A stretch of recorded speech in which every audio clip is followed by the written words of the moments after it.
For the past several weeks, we've seen numerous attempts by our colleagues on the other side of the aisle to take a serious issue and, frankly, I think turn it into a political football.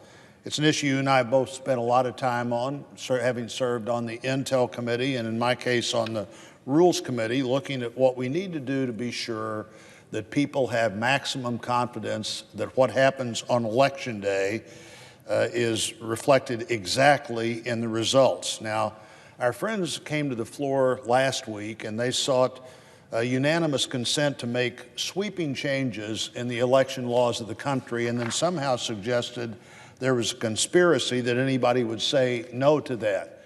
Mr. Chairman, unanimous consent, Mr. President, means exactly that. It's what we do when we name a post office.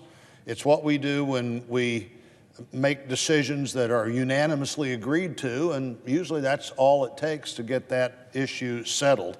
It is not how we shape the laws at the heart of our democracy, nor is it what we do when we try to make a point about that, in my opinion. In fact, one of the bills they sought unanimous consent on had passed the House. It got exactly one Republican vote in the House, so it clearly was not unanimously consented to over there and would not be unanimously consented to here. This is about press releases, not policy. In fact, the president today called for us to pass voter ID laws that would require voter ID in every state and a law that would have a paper trail in every state. I suppose if right now I would have drafted that bill and would call for unanimous consent under the same standard, I should expect my friends on the other side to say, oh, well, that's something that others say would help elections. I should just be for that and be for that immediately. Of course, Mr. President, that would not be the case. Now, these attempts have all been brought to the floor on the basis of saving democracy.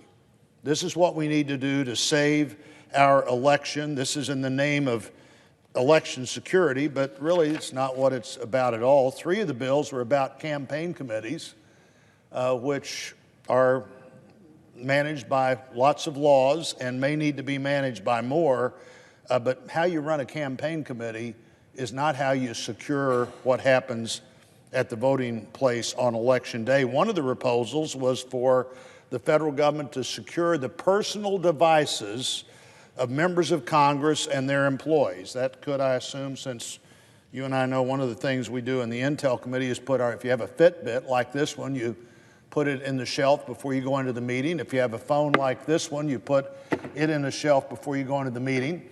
That law would say that the federal government should secure those personal devices of mine so that there's absolute security that if they interact with a federal system, that they have done no damage to that system. I guess it would also mean that if one of my children calls me on their personal device, whether they live at home or not, I'd of course take that call immediately. They would then have gotten into my personal device. Does the federal government need to secure that as well? Even if it was appropriate for the federal government to do that for members and their extended immediate network, I'm not sure it's possible.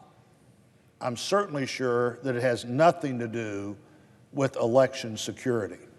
It might have something to do with the security of our system here in the Senate. Frankly, I think it might make it less secure, which is why I've chosen not to bring that bill up before our committee until I know more about it. I think it might make it less secure if everybody thought without hesitation, well, somebody has looked at this personal device of mine and they have secured it, so I can go into any of the secure system in the Senate I want to with this device and not run any sense of danger that I might endanger that Senate system. This doesn't protect the elections. There are numerous UC attempts we've seen on plenty of other bills that claim to secure elections. One included a provision that would take away the authority of the states to determine their own process for voter registration.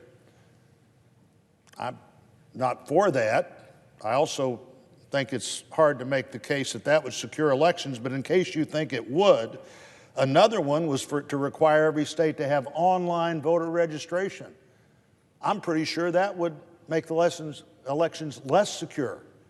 We talked about all the infiltration of bad information out there in the internet, and one of these provisions to secure elections would require states to have online registration.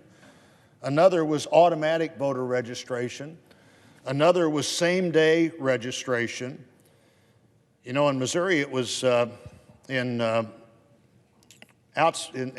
non-urban part of our state, we didn't have voter registration in all elections until 1975 or so. And the view was, well, in small towns and school district elections and all, they're going to know everybody, so they really don't need to have registration. But finally, it occurred to somebody, they might just think they knew 5 people. And the bond issue might be decided by 5 people, so we'd have voter registration. In fact, we'd have it, and not only would we have it, we'd have it enough in advance that anybody could look at those voter rolls 28 days in advance and see if there's any question about whether they were registered or not. Other states have decided to have same-day registration, but one of these bills to secure our elections would require anybody that walked up to vote would be able to register to vote that day. If you think that works in your state, I'm not really arguing that you shouldn't do it, because maybe it does. If that's what the voters of that state believe to be the case, pretty sure it wouldn't work in every state. And let me revisit that online voter registration again. I'm sure that doesn't secure elections. There was one proposal in these bills that were rejected to secure elections that for every $1 contributed at a certain level, there'd be $6 federal dollars given to that campaign. That's one of the secure election things that was rejected, wasn't accepted by unanimous consent. You know, at this point, it does seem to me, and if you're not willing to accept all these things, there was sort of this hair on fire moment where somehow, if you're not willing to accept anything somebody else says would secure elections, that you're undermining the election system. You know, we really undermine the system when we say this kind of thing helps it. Frankly, I've been watching this for a while, and that list of things I gave you, that's been on every Democrat wish list of what would advantage them in the election for about 20 years. Never before did they purport that it made a more secure election. They just said they thought it was a better system and more fair. It was obvious to them it would help them. It was obvious to us it would help them. And we haven't done it. And we're probably not going to do it right now. You know, there are people in this building, Mr. President, who just simply won't accept the fact that there is not a federal, that there's not a federal solution for every problem. And sometimes if there is a federal solution, it's not the best solution. Frankly, I think the diversity of the election system that we have is one of the strengths of this system. I may get back to that later, but that's what President Obama said in October of 2016. He said the fact that we don't have a federal structure made it really more difficult to impact our elections than if we did. Now, I believe everybody here knows that clearly state and local officials faced a significant threat from Russians, particularly in 2016, that they hadn't faced before. And probably added to that, you could add the Russians and the Chinese and the North Koreans and the Iranians, all of whom, for not much money, can do very disruptive things. There's no question that the Russians affected our elections, but they've been trying to impact elections in Eastern and Western Europe for well over a decade. Why this would be a surprise to us is shocking to me. Why in 2016 we would act like we were totally flat-footed, that, oh, the Russians would actually interfere with the elections just because they interfered in elections in a double handful of countries in the previous decade. And the world's pretty small when you get to that internet world we live in now. Critical infrastructure declaration came from the Obama administration in October, where frankly they terrified most state election officials that suddenly the federal government, with about 2 weeks left in the election, was going to federalize a system that they were personally responsible for. And so recently, the Intelligence Committee that started this process, Mr. President, when you and I were both on it, and I'm still on it, released some key findings about what the Russians had done. They found that The Russians had worked hard to find the seams between where the federal government could be helpful and state and local governments. It found that the FBI and the Department of Homeland Security warnings to local officials came way too late in the process and were not well thought out. It scared the wrong people and confused more people when FBI and DHS did what they did. And while there's no question that both of those agencies have redoubled their efforts to build trust with the states and deploy resources to help secure elections, that we have to remain vigilant to see that they continue to do that. Even when you and I worked on a bill together last year that local officials continue to have some problems with, even after we worked on it, I said at the time, I believe we're doing everything this bill would do, but I'm not sure we'd still be doing it 10 years from now. So we need to memorialize that. I haven't significantly changed my view on that, but I haven't changed my view, most importantly, that we're doing what we need to do now. But Congress needs to be vigilant. We have to insist that state and local officials have the clearance levels they need. I talked to, frankly, let me say this too. On that topic, I'm not sure you can legislate that. I'm not sure you can legislate, here's what you have to be willing to tell state and local officials. I'm not sure you can ever put that in writing, but you can ask them what they are telling people. I talked to one of our state election officials just last week, and he said that, I said, how's this going? He said, well, everything we request seems to be one level above the security that I have, the security clearance I have. Everything, too many of the things we ask meet that criteria. We're going to have to insist that that not be the case. While this is not likely to be solved by legislation, I think it can be solved by congressional oversight and inquiry. The Intelligence Committee also found that Russian activities demand renewed attention to vulnerabilities in the U.S. voting infrastructure. Certainly agree with that. We even said in that report we should replace out-of-date machines with improved ways to vote and improve cybersecurity. Think that's happening. Election officials have been taking this threat very seriously. DHS, the Department of Homeland Security, has reported that all 50 states and more than 1,400 local jurisdictions have signed up for the Cyber Threat Information Sharing Program. We've had reports to the Senate on that. The Rules Committee's had hearings on that. Intel has asked repeatedly about that, the Intel Committee. The monitoring sensors that help detect malicious activity have been deployed to election infrastructure in most states. Remember in 2016, we had a cyber defense, but we didn't have a cyber offense. And early in the Trump administration, I remember people being asked in an open hearing, do you have any direction now to be fighting out there, to have a cyber offense? Well, that was about 5 months into the Trump administration. When the person said no, you'd think that somehow the old cyber offense had been turned off. In fact, there had been no cyber offense, and sometime in 2017, the cyber fighters were given what they needed, and they're out there helping. They're fighting back, too, and we had a report on that just recently that all the senators are aware of. One of the chief state election officials, in terms of that cyber war, said that in their system, there are about 100,000 attempts every day to scan the system, the voter registration system, and see if you could possibly get in.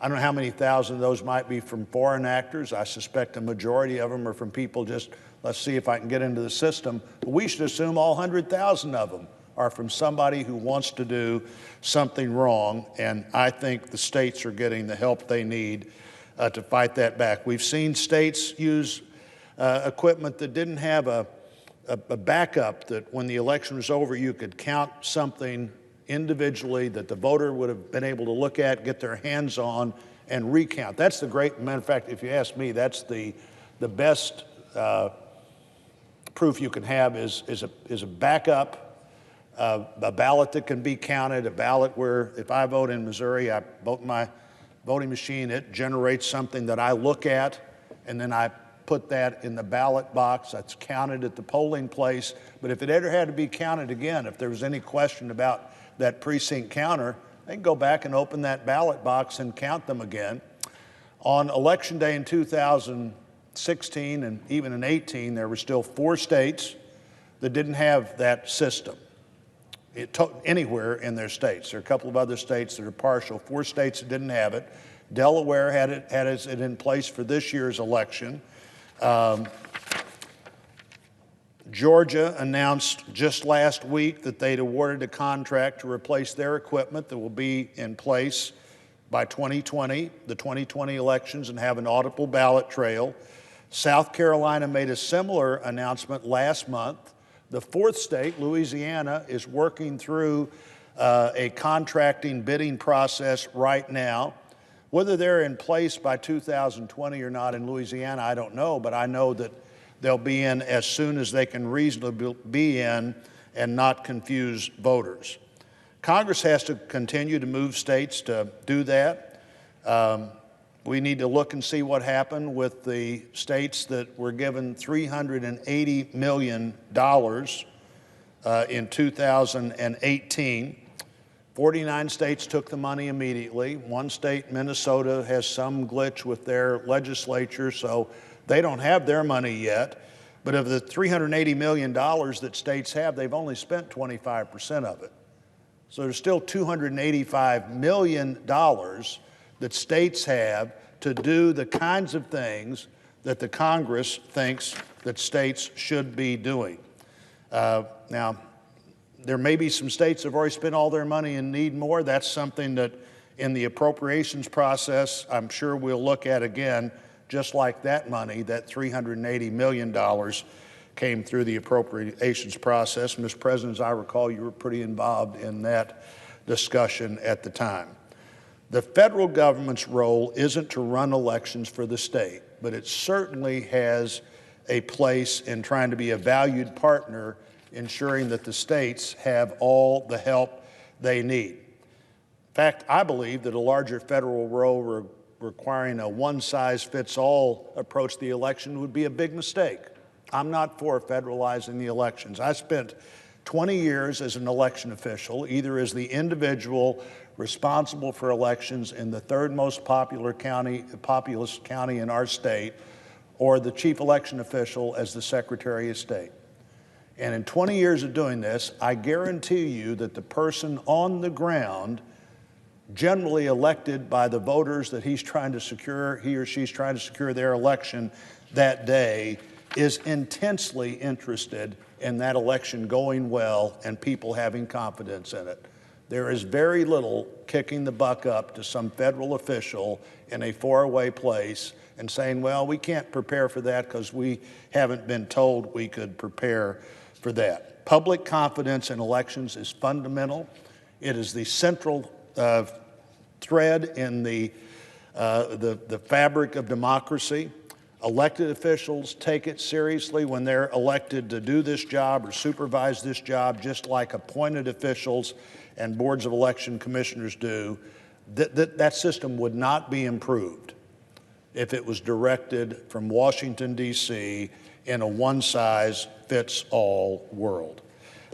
These public servants undertake an important job, and they understand it's an important job. We need to support them. We are supporting them.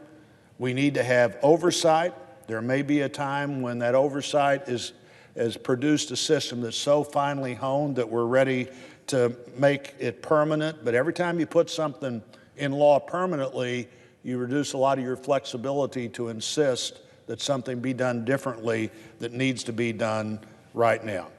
You know, both the Intel Committee report, and I want to, both Senator Warner and Senator Burr have done a good job keeping our committee on a bipartisan, nonpartisan track in this report. But both that report and former FBI Director Mueller focused on the insidious efforts to confuse voters. This is a much bigger question than what we could do at the government level at election security. Let's not confuse that certain fight about bad information that's out there with a fight about whether our elections are secure on what happens on election day. Frankly, much more attention on what we can do about information that's out there, and frankly, put people on alert. You know, sometimes even your political opponent says things that aren't true. They don't have to be Russian to do that. People need to be on alert about information that's out there, but they also don't need to be scared to death that somehow we're not taking seriously the important moment of democracy when people decide. I believe we're doing that. I'm committed to it. I believe the Senate is committed to it. I think this effort to make everything that might advantage one side an election security issue is something that people need to be thoughtful about, and Mr. President, it needs to stop.